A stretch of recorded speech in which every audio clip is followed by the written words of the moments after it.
os seus... O senhor fique à vontade. O senhor precisa... Nós temos um microfone.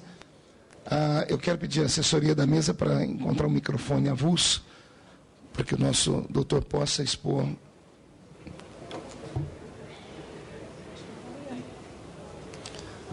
O pessoal da técnica de som, se puder nos ajudar aqui, abrindo o microfone sem fio, eu agradeço.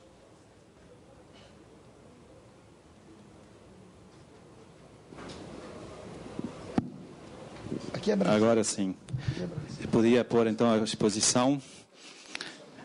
Teria que pôr para clicar aqui, por favor. Não, dá licença, eu acho que eu faço.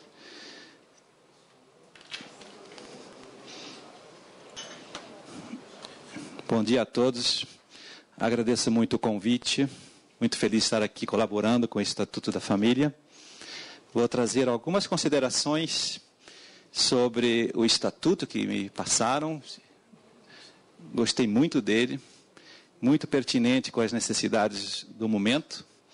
Mas trago também algumas pequenas colaborações que, de alguma maneira, os deputados poderão pensar sobre esse tema, porque é isso que se trata.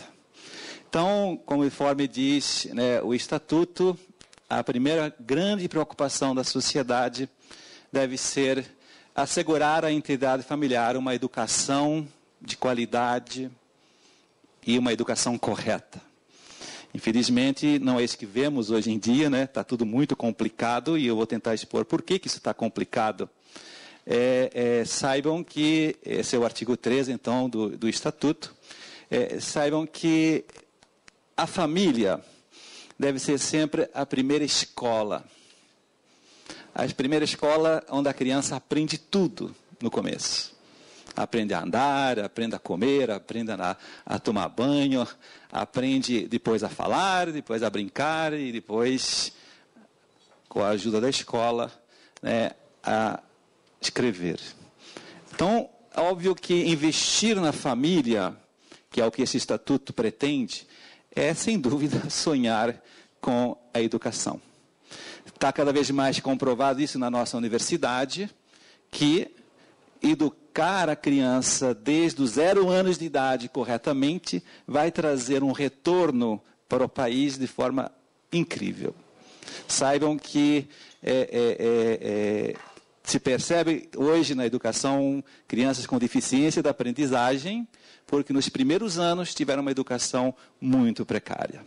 Então, saibam que é importantíssimo vocês, ao verem essas crianças, talvez tenham filhos na idade, saibam que ele está, em primeiro lugar, pensando o que os meus pais estão me ensinando.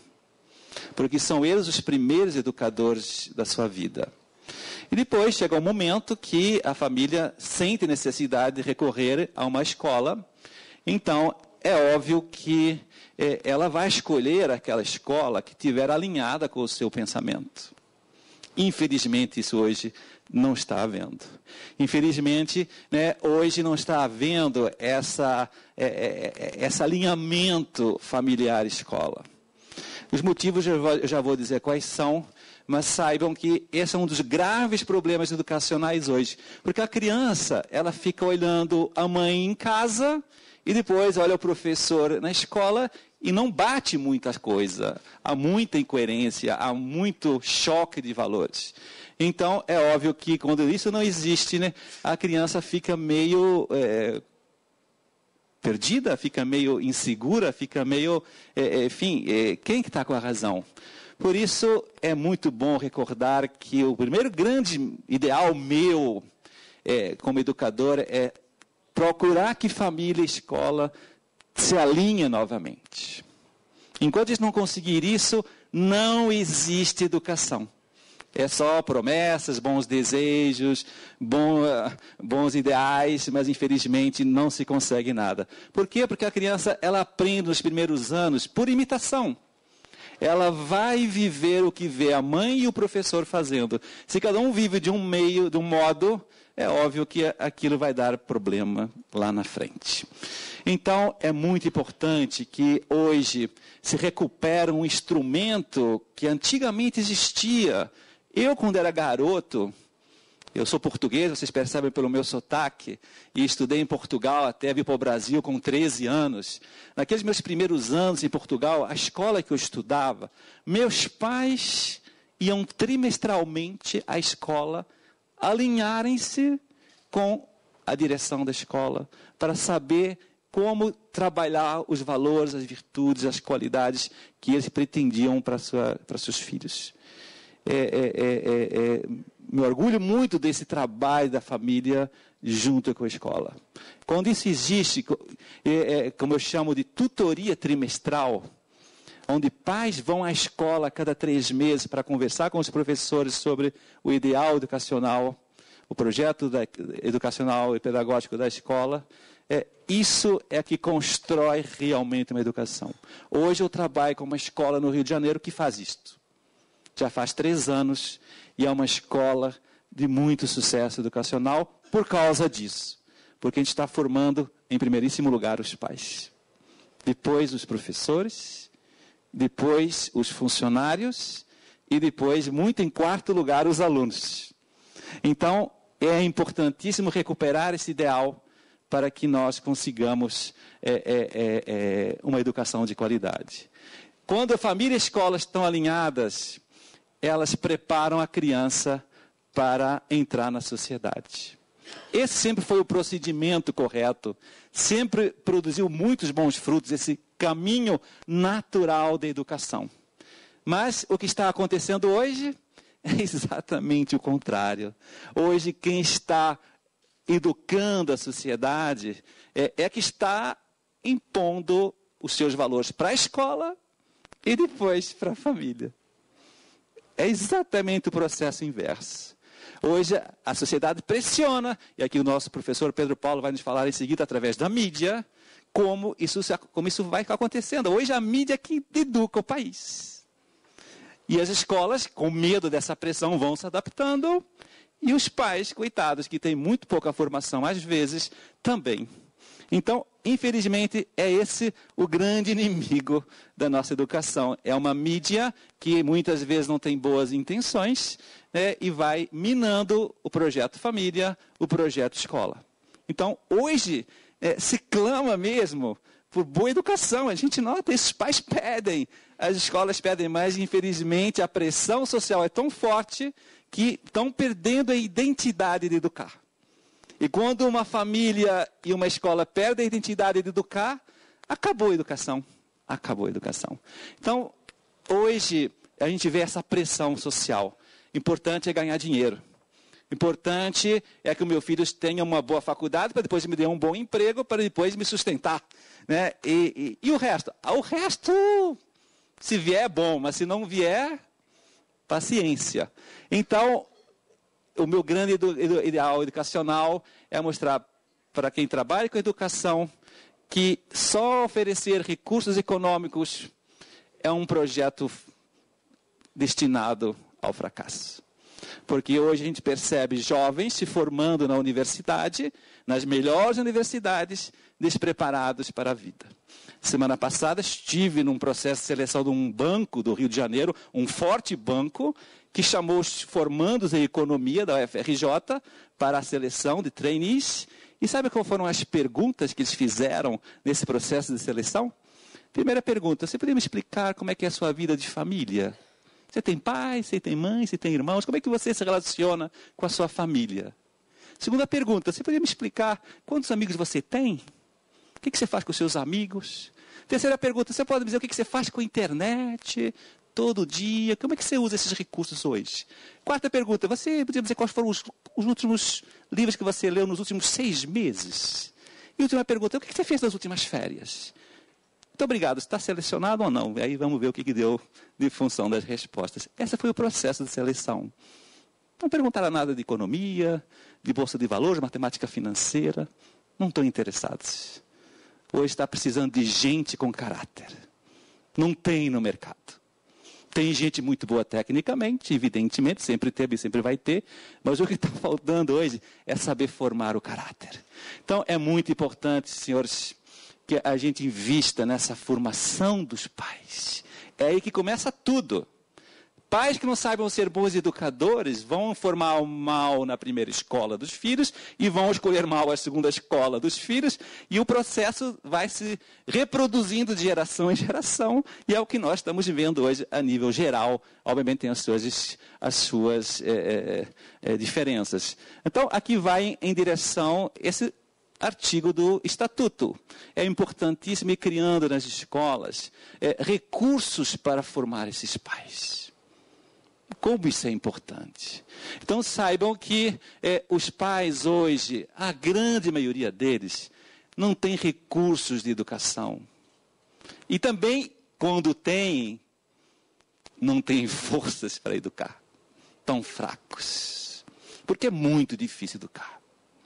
Precisa de muita qualidade. Precisa de muito recurso interior.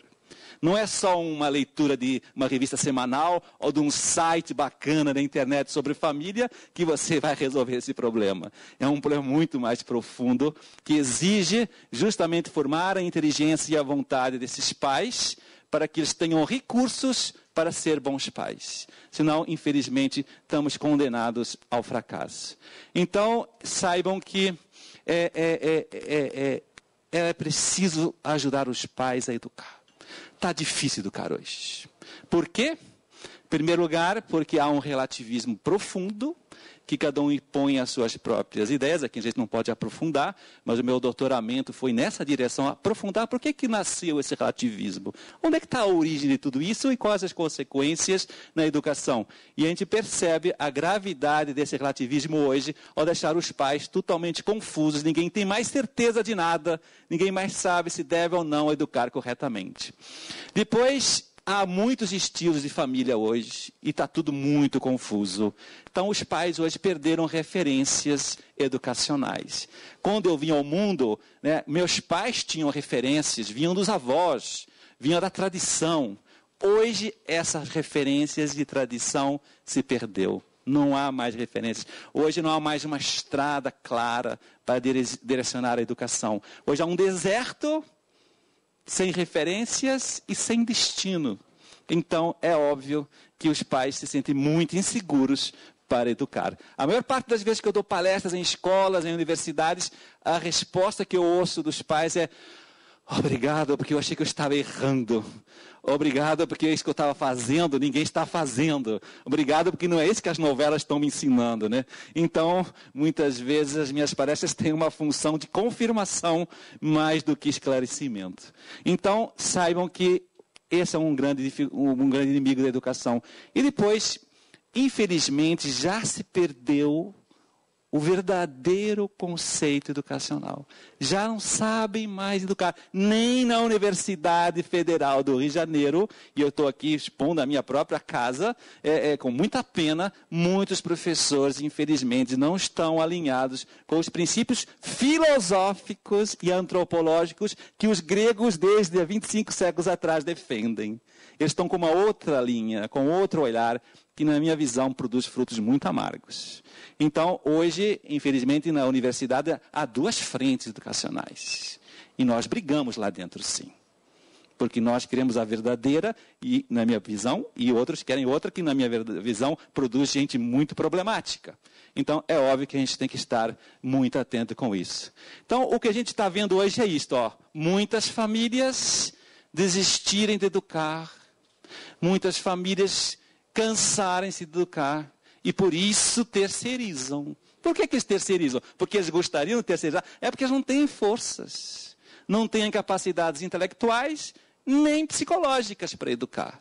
Não foram preparados para ser pais. Então, como é que você vai educar hoje uma criança se você não tem esse preparo? E é isso que eu ouço com jovens de 25 a 30 anos que estão casando, os primeiros filhos, e vêm me procurar desesperadamente todos os dias. Porque o que é que eu faço com o meu filho, que ele está querendo ver pornografia com 5 anos? O que é que eu faço com a minha filha, que quer ser pelada na Playboy com 6 anos? O que é que eu faço com o meu filho, que quer ir na festinha de 10 anos, e hoje as festinhas de 10 anos, você sabe como é que são essas festinhas? Então, infelizmente, é isso que está acontecendo hoje na nossa sociedade. Então, é preciso, volto a insistir, criar mecanismos de formar famílias, funcionários, professores dentro da escola. É isso que eu faço há 4 anos nas escolas do Rio de Janeiro, em 4 escolas do Rio de Janeiro. Estou desenvolvendo um projeto já faz 4 anos, que está tendo um desempenho e uma alegria como educador imensa. Vocês não imaginam como. E poder expor isso aqui hoje em Brasília é uma imensa alegria. Saibam que isso é o futuro. As escolas têm que se alinhar, sim, com as famílias e juntas se formarem juntos, para se prepararem para ser bons pais, formarem juntamente os professores, para que família e escola, novamente alinhados, possam formar bem esses alunos de forma integral. Não dar só um conhecimento técnico, que isso é muito fácil. Para ser um bom professor, querem um segredo? Ele tem que vibrar com o aluno. Mas vibrar no seu lado mais profundo. Como é que ele é por dentro? Como é que ele está sentindo? Como é que ele está amando? Como é que ele está vibrando com a vida? Se ele não estiver preocupado com isso, esse professor não vai ser um bom professor. Ele vai ser um professor técnico, vai formar técnicos. Mas não é isso que a educação está precisando. A educação está precisando de gente que consiga trazer projetos de valorização da pessoa como um todo. Aí vai a direção desse artigo 12 do nosso estatuto, muito alinhado com o meu pensamento. Então saibam que é isso que eu trabalho nas escolas. Esse é o conceito que eu trago de educação e gostaria que os senhores pensassem sobre ele.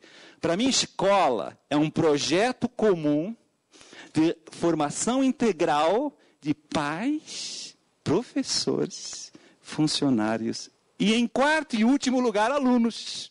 Isso é uma escola. Essa é uma verdadeira escola. Tudo o resto é enganação. Tudo o resto é um mero conhecimento técnico, que vai dar um conhecimento técnico, um emprego técnico, e a pessoa vai ser muito infeliz com o dinheiro que ganhar. Isso não é educação. Então saibam que é assim que eu enxergo a escola. Uma escola onde trabalham os mesmos valores, as mesmas virtudes, pais, professores, funcionários e alunos, todos alinhados, buscando a excelência humana, não a mera excelência profissional. Não basta, como dizia há pouco com o exemplo do Banco do Rio, conseguir profissionais excelentes, mas do ponto de vista do caráter estarem muito atrasados, estarem muito imaturos. Então, esse é o meu ideal da escola. E quando isso começa a nascer, é impressionante como a escola vai se formando aos poucos com um lado diferente que eu chamo a alma da escola. Inclusive, aproveito, trouxe aqui 3 livros que eu publiquei recentemente e vou oferecer para a comissão com muito prazer. O primeiro chama A Alma da Escola do Século XXI. O segundo livro chama-se Fortalecer a Alma da Escola. E, em último, Escola com Corpo e Alma, mostrando que também a parte material da escola, evidentemente, é importante. Mas aqui estão os 3 livros que eu gostaria de deixar com muita alegria para o presidente da nossa comissão. Se eu tivesse embaixo, por aí aqui na mesa, mas enfim, já por aí aqui na mesa, se a Cátia pode aproximar para o presidente, eu agradeceria muito, porque esses 3 livros são a minha colaboração para o estudo dessa comissão, que tem coisas aí que estão refletindo na minha fala. Então saiba que quando você vai formando pais, professores, funcionários e alunos, nasce a alma da escola, que é o que eu defendo tanto hoje em dia. Vejam o temário das palestras que eu dou para os pais. Não vou aqui poder explicar, obviamente, todos eles, mas vejam que todos esses temas foram oriundos das suas próprias necessidades. Eles é que me pedem para abordar esses temas. E olhe como estão sendo bem recebidos. Mostro agora aqui algumas pequenas fotos de escolas que eu acabo de dar palestras. Olha, a direção da escola falava assim, mas será que vão vir alguns pais? Eles estão tão desinteressados. Olha, lotam as palestras, todas elas lotadas, mostrando justamente a necessidade que existe hoje de formar os pais. Eles estão precisando disso. Quem não forma os pais não consegue ir na frente formando bem os filhos. Porque os filhos são o reflexo dos pais. Lembrem sempre disso, depois dos professores. Então, quando você não forma bem os pais e os professores, você não consegue grandes resultados a nível de caráter. Que é isso que é educar realmente uma pessoa. Então, eu além de formar esses pais, como vocês estão vendo, trago também algumas fotos de formar os funcionários da escola. Os funcionários? Como assim? Eles também são professores, eles também são educadores, eles também são reflexo dos valores da escola. Se você não os educa, eles vão contrastar também, e eles adoram essas palestras. É o grande momento do mês dele, a palestra para o funcionário. Então, saibam que isso tudo está sendo uma alegria imensa como educador, trazer de volta isso para a escola. E depois, como dizia, formar os professores. Os professores também estão precisando aprender a ser verdadeiros professores. Eles foram preparados na universidade para serem tecnicamente bons. Mas será que eles têm a formação suficiente para serem professores completos? Eu percebo que não. E o meu doutoramento foi nessa pesquisa, foi justamente perceber que a desmotivação do professor hoje vai nessa direção. Ele não está formando o aluno completo. Por isso ele está desmotivado. Quem forma o aluno de forma completa, ele está motivado. Porque ele vê que o aluno precisa dele. Ele vê que o aluno gosta do que ele fala. Ele se sente muito amigo desse professor. Então, meus amigos, vim falar que esse projeto está muito bem encaminhado. O único artigo que eu gostaria de contradizer e de sugerir algo novo é justamente o artigo 10 do Estatuto. O artigo 10 propõe uma disciplina obrigatória chamada Educação para a Família. Infelizmente, olha, como professor e consultor de tantas escolas que eu trabalho há mais de 30 anos, saibam que isso aí não é real. Isso aí não é possível. Já entrou há pouco tempo a sociologia, já entrou a filosofia, como formas, de alguma maneira, de colaborar com essa educação. Mas saibam que é preciso achar uma solução mais viável, mais realista. Algo que, de alguma maneira, prepare para esse ser família. E eu proponho, então, um projeto que eu estou aplicando já há 4 anos numa outra escola no Rio de Janeiro, de 6.000 alunos, que chama Projeto de Formação nas Virtudes. Olha, gente, isso aqui é uma bomba atômica. Uma santa bomba atômica. Porque está produzindo um efeito impressionante. O que está faltando hoje na educação, e esse foi o meu tema de doutoramento, a motivação por meio da virtude, é mostrar que o que você precisa hoje é pedir para um professor de matemática, ela dá licença, você poderia me dispor da sua matéria hoje, só hoje, para dar uma palestra sobre virtudes? Você me disporia, professor de física, de matemática, hoje você poderia me emprestar sua aula para dar uma palestra isolada sobre virtudes para as crianças? É isso que eu tenho feito há 3 anos. Olha, está um sucesso. As crianças adoram essas palestras. As crianças estão vibrando também com essa orientação que nós vamos dando de forma individual com algumas que queiram ser ajudadas. Chama-se tutoria ou individual. Alguns professores são preparados para serem tutores e orientam os alunos a viver e a praticar em casa essas virtudes. Então, saibam que é isso que, na minha opinião, prepara a criança para, no futuro, ser família. Você quer educar alguém para o futuro? Comece cedo. Você quer ser um bom pai e uma boa mãe? Você tem que começar cedo a aprender através da virtude. Senão fica uma coisa totalmente artificial, fica uma coisa falsa. Porque o que a gente percebe, a gente dizia no começo, os pais hoje não estão com o preparo, né, de ser pais, porque desde jovens não têm a capacidade de ser pais. Essa capacidade vem de quando o garoto é pequeno. Então, você quer sonhar com família sólida e família e educação forte, você tem que sonhar com integrar esses 3 motores da criança que, infelizmente, pouca gente conhece hoje. Educar, senhores deputados, é isto, é integrar inteligência, vontade e afetividade dentro da criança.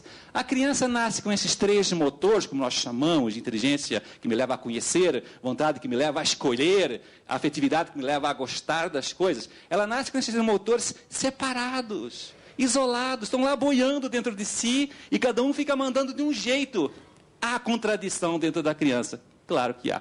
E hoje, com a influência da mídia, que o Pedro Paulo vai expor agora, a afetividade da criança está ganhando longe da inteligência e da vontade. Educar hoje é fortalecer inteligência, vontade, afetividade, de forma que esses três motores, como um aeroplano trimotor, consiga ajudar a criança a decidir e a escolher corretamente. Hoje o jovem não consegue escolher corretamente porque ele só faz o que gosta.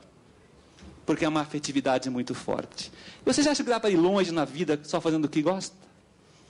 Vocês acham que o limite que tantos pais me pedem para falar é possível viver sem vontade, sem racionalidade? É muito complicado. Então, para concluir, doutor. Estou concluindo. Essa está perfeita. Estou concluindo. Saibam que, então, todo o meu ideal educacional é formar essas três inteligências. Inteligência teórica, que é a única que a escola desenvolve hoje. A inteligência prática, que a escola não desenvolve mais, que é a que se faz para que ela faça as escolhas corretas. E a inteligência emocional. Quando você educa nessas três inteligências, através desse meu projeto de formação das virtudes na escola, a criança está sendo preparada para a vida, está sendo preparada para ser um bom pai de família, está se preparando para ser uma pessoa completa. Então, por que está aqui a necessidade de formar nessas três inteligências? Porque, efetivamente, são elas que vão levar a verdadeira aprendizagem da criança. Quando, hoje, muitas vezes, a gente sabe de crianças que têm problemas de matemática, tem bloqueio em prova, tem raiva de professor, isso é falta de inteligência emocional. Ele não tem um preparo psicológico para enfrentar dificuldades, para se relacionar com pessoas que ele não gosta, etc. Então, muitas vezes, você não consegue ir para frente. Então, alguns temas que eu estou trabalhando nas escolas, na educação infantil, esses temas, algumas fotos dessas palestras que eu estou dando para as crianças, para vocês irem sonhando com isso. Ó. São momentos que eu entro em sala de aula e falo para os alunos, e outros professores estão fazendo a mesma coisa, como aplicar essas virtudes no seu dia a dia, como controlar a sua internet, como controlar o seu celular, como controlar o seu Facebook, como organizar o seu estudo, como ter mais amigos, como ter... Então, é isso que as escolas estão precisando desenvolver. Quando você consegue isso, então a escola irá muito bem. E eu termino elogiando esse artigo 13 do Estatuto, que propõe esse Dia Nacional da Família, que eu achei a ideia maravilhosa. Não conhecia que tinha esse dia, fico muito feliz que tenha. Vou promover nas minhas escolas isso aí, porque eu não sabia que existia isso. Mas saibam que é isso que eu sonho para vocês. Então, eu agradeço muito a atenção. Espero que vocês tenham percebido que família e educação é muito mais sério do que a gente às vezes possa imaginar. E essa relação, se não é feliz, os frutos são muito, muito preocupantes. Muitíssimo obrigado. Estou aberto a perguntas. Muito obrigado, doutor João Malheiro de Oliveira, que é o nosso doutor em educação pela Universidade Federal do Rio de Janeiro, pela brilhante palestra. Dá vontade de lhe ouvir aqui umas 3 horas, viu? Nós vamos seguir aqui o procedimento de ouvir primeiro os nossos debatedores e, na sequência, nós vamos abrir para as perguntas. Antes, porém, eu quero registrar aqui a presença da nossa digníssima deputada Conceição Sampaio, lá do nosso lindo estado do Amazonas, pela sua presença, deputado Jefferson Campos,